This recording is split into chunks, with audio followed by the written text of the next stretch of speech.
नमस्कार दोस्तों, स्वागत है आपका मेरे YouTube channel beyond the motivation पर। हर व्यक्ति ये जानने को आतुर है कि बागेश्वर धाम की संपत्ति कितनी है। बाबा बागेश्वर के पास कितनी कारें हैं, बाबा बागेश्वर की कारों की कीमत क्या है, बाबा बागेश्वर के पास कितना बड़ा आलीशान बंगला है। कुछ लोगों का कहना है बाबा बागेश्वर की कारों में रॉयल्स रॉय भी शामिल है। दोस्तों, अभी तक यदि आपने मेरे चैनल को सब्सक्राइब नहीं किया है तो कृपया करके मेरे चैनल को सब्सक्राइब कर लें, जिससे कि आपको ऐसी ही वीडियो प्राप्त होती रहे।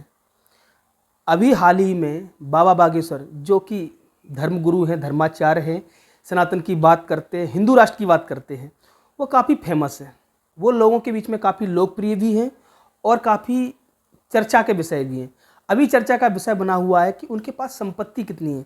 कुछ लोगों को कहना है कि उनके पास बहुत सारी बड़ी बड़ी गाड़ियाँ हैं, ऑडी, BMW और रॉयल्स रॉय भी है। आपको बताने वाला हूँ कि बाबा के पास संपत्ति कितनी है, बागेश्वर धाम कितनी संपत्ति वाला है, कितना अमीर मंदिर है, वहाँ पे चढ़ौती कितनी होती है प्रतिदिन कितना पैसा आता है, कितनी संपत्ति आती है, टोटल संपत्ति क्या है और उस संपत्ति का खर्चा कैसे करते हैं बाबा बागेश्वर। दोस्तों, इस वीडियो को बिना स्किप किए हुए पूरा देखें, आपको पूरी जानकारी दूंगा मैं, प्रमाणित जानकारी। तो दोस्तों, पहले तो ये समझिए बागेश्वर धाम क्या है। पौराणिक मान्यताओं के अनुसार बागेश्वर धाम बहुत पुराना धाम है। व्याघ्रेश्वर के नाम से था, जो बाद में बागेश्वर के नाम से जाना गया। आप चाहें तो गूगल भी कर सकते हैं, ये पुराणों में ज्ञात है। पंडित धीरेन्द्र शास्त्री की, जो कि वहाँ के पीठाधीश हैं। पहले पीठाधीश इनके दादाजी सन्यासी बाबा जी थे, उनसे प्रेरणा लेकर के अब वहाँ के पीठाधीश्वर पंडित धीरेन्द्र शास्त्री जी हो गए। तो पंडित धीरेन्द्र शास्त्री के पास एक कच्चा मकान था जो 2013-14 तक था, जिसको उन्होंने नया बनवा लिया है, कोई बड़ी जगह में नहीं। और ये बागेश्वर धाम, जहाँ मध्य प्रदेश के छतरपुर जिले के गड़ा गांव में है, वहीं पर है, वहीं पर धाम है। वहीं पर उनका कुछ दूरी पे गांव में घर बना हुआ है, जो कि 30 बाई 40 वर्ग फुट एरिया का है, जो पहले कच्चा था।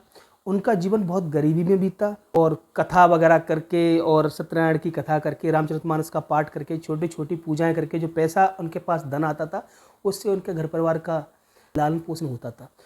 इनके परिवार में माता, पिता, स्वयं पंडित जी धीरेन्द्र शास्त्री, इनके छोटे भाई और एक बहन है, 3 लोग थे। तो पंडित धीरेन्द्र शास्त्री कथा करके जो पैसे अर्जित करते थे, उससे उनके घर परिवार का लालन पोषण होता था। धीरे धीरे करके वो बागेश्वर धाम में पर्चा बनाना स्टार्ट कर दिया। ये लोगों को लगता है कि उन्होंने अभी से पर्चे बनाने स्टार्ट किए, जबकि वो बहुत समय से, जब उनके जो दादाजी थे, जो सन्यासी बाबा, वो भी पर्चा बनाते थे, दरबार लगाते थे। उनकी प्रेरणा पा करके इन्होंने भी दरबार लगाना स्टार्ट कर दिया और पर्चे बनाना स्टार्ट कर दिए। धीरे धीरे इनकी ख्याति बढ़ती गई और श्रद्धालु वहाँ पे बढ़ते गए। वहाँ पे पहले एक छोटा सा मंदिर था, आज वो मंदिर 1 एकड़ ज़मीन में फैल गया है और काफ़ी भव्य मंदिर बन गया है। और 3 मंजिला सामने इमारत भी बनी हुई है, उसमें दरबार भी लगता है। एक बार में कम से कम 200 से 500 व्यक्ति दरबार में बैठ सकते हैं और उनसे जो बागेश्वर धाम में पैसा आता है, उससे वहाँ की रसोई चलती है, जिसमें हजारों लोग भोजन प्राप्त करते हैं। सुबह भी चलती है, शाम के भी चलती है। सुबह रसोई 9 बजे से लेके 1 बजे तक चलती है, शाम की रसोई 8 बजे से लेके 11 बजे तक चलती है। वहाँ पे बहुत सारे श्रद्धालु रुकते हैं और भोजन प्राप्त करते हैं। अब बात करते हैं कि बाबा बागेश्वर के पास पैसा कितना है, कितना पैसा मंथली आता है। तो कुछ आंकड़ों के अनुसार बाबा बागेश्वर के पास मंथली 30 लाख से 40 लाख रुपए आते हैं, 30 लाख से 40 लाख रुपए आते हैं। और गाड़ियों की बात करें तो बाबा बागेश्वर के जो पीठाधीश हैं पंडित धीरेन्द्र शास्त्री, उनके पास केवल एक बाइक है जो बहुत पुरानी है उनके नाम, और उनका घर बहुत छोटा सा, जो मैंने बताया, गांव में। और वो घर में बहुत कम ही रुकते हैं, वो बागेश्वर धाम में रुकते हैं, वहीं रहते हैं, या फिर कहीं कथा होती है वहाँ रहती है। और एक कथा का 1 से लेकर 1.5 लाख तक चार्ज करते हैं वो। और जो पैसे इकट्ठे होते हैं उसके द्वारा धर्म कार्यों में लगाते हैं, गरीब कन्याओं का सामूहिक बहाल करवाते हैं, वो समय समय पे धार्मिक कार्य करवाते हैं। और भंडारा उनके यहाँ हमेशा निरंतर रसोई चलती रहती है, जिसमें गरीब हो, अमीर हो, कोई भी हो, कोई जाति हो, पात हो, धर्म वाला कोई भी व्यक्ति भोजन प्राप्त कर सकता है। और सभी लोगों को ज़मीन पे बिठाकर भोजन करवाया जाता है। वहाँ पे एक बार में 1000 व्यक्ति बैठ के भोजन कर सकते हैं, ऐसी व्यवस्थाएं बना के रखी हुई हैं। और जो पैसा है उसके द्वारा जो बागेश्वर धाम में और सोशल मीडिया वाली टीम है उनकी, और बाकी टीम है वो सारे लोगों के पास पैसा जाता है। ऐसा नहीं बाबा बागेश्वर अपने पास रख लेते हैं, सभी लोगों को पैसा मिलता है, जिससे कि उनके जो कार्य हैं, कार्य प्रणाली है, जो भक्तों की आवागमन की चीज़ है और मंदिर का कंस्ट्रक्शन है, मैनेजमेंट है, सारा कुछ चलता है। बाबा बागेश्वर के पास केवल और केवल एक बाइक है खुद के नाम से और कुछ भी नहीं है।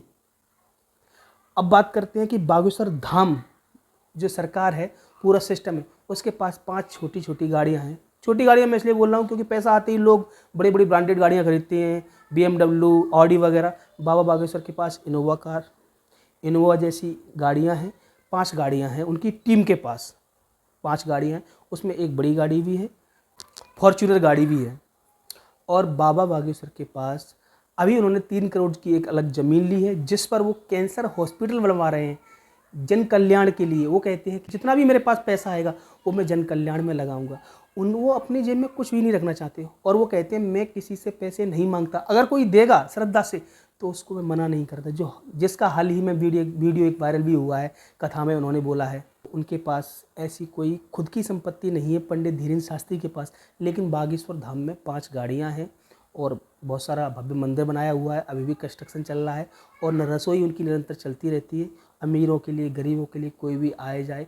एक कथा में उन्होंने खुद मुँह से बोला था कि मैं जो नेताओं को मंच देता हूँ वो इसलिए नहीं देता कि उनसे मुझे प्रेम है, लेकिन मैं अपने पागलों के लिए, अपने श्रद्धालुओं के लिए मंच देता हूँ, क्योंकि 2-4 मिनट उनके साथ मंच शेयर करने से जो बहुत सारे रुपए आते हैं उनसे पंडाल लगता है और हमारे जो बैठे हुए श्रद्धालु हैं उनकी व्यवस्थाएं हो जाती हैं, क्योंकि गरीब लोगों पे पैसा तो है नहीं, लेकिन इनको 5 मिनट का हम समय देते हैं तो इनके पैसे से हमारे जो गरीब पागल हैं, भाई हैं, बंधु हैं, उन सब की व्यवस्थाएं हो जाती हैं। इसलिए मंच शेयर करता हूँ, जबकि मेरा हृदय नहीं कहता कि इन लोगों के साथ मंच शेयर करूँ, लेकिन ये व्यवस्था है कि अपने पागलों के लिए, अपने लाखों श्रद्धालुओं के लिए व्यवस्था हो जाए तो 5 मिनट का मंच शेयर करने में कोई बुराई नहीं है।